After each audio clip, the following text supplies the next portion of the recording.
Everybody good? Are we ready? Okay. Welcome to Talking Too Loud with Chris Savage, the show that's serving up the loudest takes on building businesses, top-notch products, and unforgettable brands. And I'm here with Daphne Costa Lopes, Director of Customer Success at HubSpot. Daphne, how are you?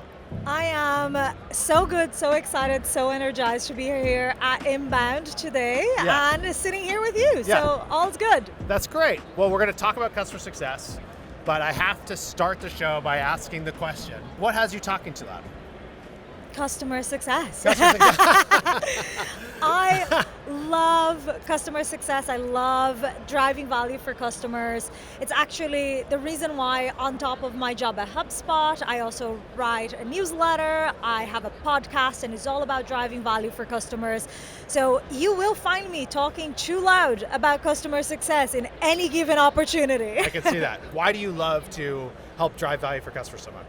Yeah, I suppose it all started when I first kind of entered the technology world, and I was actually on the other end. I was buying technology. Okay. And what I was seeing was like, we were buying really cool tech, nobody was using it. Okay. And no matter how well we got the processes down and we got, the enablement right, people were just not buying into a change. And I think that's when I realized that unless you're able to inspire people to make changes and see the future in a different way, they were never going to break that cycle of, I'm just going to go back and do things the old way that I'm used to.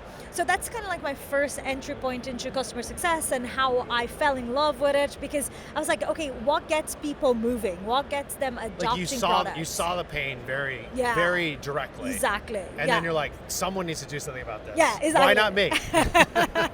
Let's just dig right into it. So what are some of the biggest challenges companies are facing in connecting with customers, and how can they break through?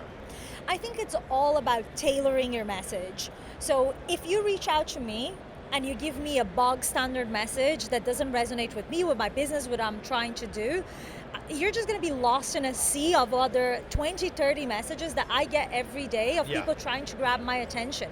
So for you to grab somebody's attention, you need to hyper tailor that message. You need to understand what that business does, what that person is interested in, what they need to do, their goals, their challenges, and you need to speak to those things very clearly, very quickly, succinctly, and persuasively. So I think that cutting through that noise by tailoring and personalizing your messages is number one. And then I think the other thing as well is like being a little bit creative about how you reach out. Everybody's emailing, everybody's kind of using the same channels. So how can you reach your customers in a more creative way? Podcasts, events, places where you can actually engage in a more human way. Are there other channels that you think people are underutilizing for customer success? I think the social channels especially, we saw at Inbound today that people buy from people want to do business with people. And I think that's why influencers do so well. And when you think about brands, what happens is that you have this sterile brand, right? It's like we are this corporation. I think we need more people. Absolutely. And could not agree more. Like influencer might be like have a bad connotation, but I actually think we need more people to be the faces of brands so that other people are interested in connecting with them. I think about that too as like before the internet, if you were dealing with a business, you were going to interact with somebody in person. And then now we are all online, so you kind of don't have to, but you're inherently missing those connection points. And a lot of times that is like, do I feel like I want to work through hard things with somebody, or do I trust this person really because I'm making a huge decision because of the purchase or the time or whatever it is. And so it makes perfect sense, and I agree with you like wholeheartedly. It's like getting people involved and being willing to stand for something and stand out makes like a huge impact. Yeah, and I think as well as like placing people where people can have the highest impact, right? Because you still have to scale as a business, you need to grow. So instead of getting people to do all of the data crunching, mundane kind of work, the research work that gets you in the position to have that high value conversation, you can use AI, you can use automation to get way better at those mundane tasks that you need to do in order to prepare, so that you can unleash your people where they can be most impactful, which is creating connection, persuasively communicating to people, building trust and all those things. And is that how you would recommend people use AI in customer success? 100%. Yeah. I think there will be phases, right? We talk about the co-pilot, which is somebody that helps the CSM prep and follow up and automate some of the tasks that do take a lot of time. So I think that's stage one of AI. And then we're going to have agents. So on the agent side, it will be more like AI will do things for you. Yeah. And again, you can focus on the higher value things, those deeper connections, while your AI agent is doing your renewal management, while your AI agent is focused on the research pieces and actually like trying to get that phone call in the first place, those tailored messages. So I think it'll be phases, but the future is here. It's starting today. Yeah, I agree. And you're not afraid of AI? No, AI is going to take our jobs. Yeah. It will, Yeah. it absolutely will. Like the internet took many jobs. Yeah. But it will create new jobs. Yeah. And I'm excited about that future because I don't want to do the same repetitive tasks, follow-up process and upgrade, but I want to do creative things. I want to spend time connecting with people, solving problems, building relationships. Yeah. So AI is going to take our jobs, but it's going to give us better jobs. Wow, very direct. Very direct. I like that. With your This Is Growth podcast and newsletter, you're constantly sharing what you learn. What's one counterintuitive lesson about growth that surprised you the most? It's a great question. I don't know if it's a counterintuitive as much as kind of like something that I suppose people kind of focus a lot on process, right? A lot in technology. It's because it's like, okay, this is the stuff the tools that are gonna power my growth. When I actually think growth is about people. I think it's a mindset, it's a behavior, it's an attitude.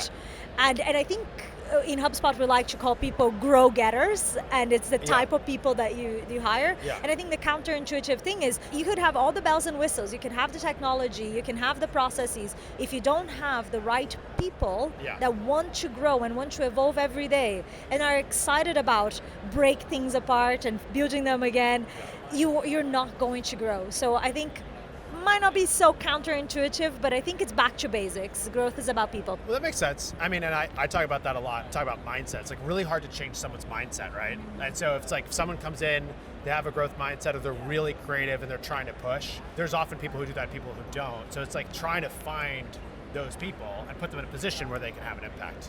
Yeah, 100%. Okay, we're gonna do some wildcard questions. What's your go-to karaoke song? I'm gonna tell you a story. So, Great. I love karaoke. I really do. That's the right question. I am a really crap singer. Okay. Like a really bad, okay. like a properly bad. Yeah. So every year for my birthday, Yeah.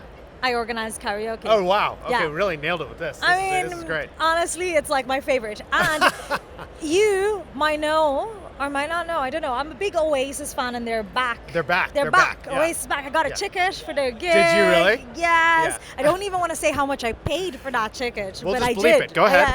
I got a ticket. Holy crap, that's a lot. I can't believe that you really. Okay. Anyway, sorry. Keep going. Anyway, this year for karaoke, I am only doing Oasis. People are only allowed to sing Oasis songs. Really? On my karaoke. So for this year, I think my song of choice will be Morning Glory. And it's going to be sung so badly. That's great. But obviously you love it. You got to do what you love. What's the best book you've read this year? You know, it's funny. I don't read a lot of business books. I love fiction and I love the classics. Mm-hmm. So I'm a nerd like that. And I think that the best book that I've read recently is The Count of Monte Cristo. Oh, really? Oh, unbelievable book. Like really, really good. I don't think I've ever read it. Oh, it's honestly I feel bad even phenomenal. admitting that, but It's so I'll put it on the list. Yeah. I've heard it's good only things. this size. Yeah. Daphne, thank you so much. Where can people connect with you, follow you to learn more? Yeah, no, thank you. This was loads of fun. People can connect with me on LinkedIn, so Daphne Costa Lopes. Also, the This Is Growth newsletter and podcast. Amazing. Thanks so much. Thank you.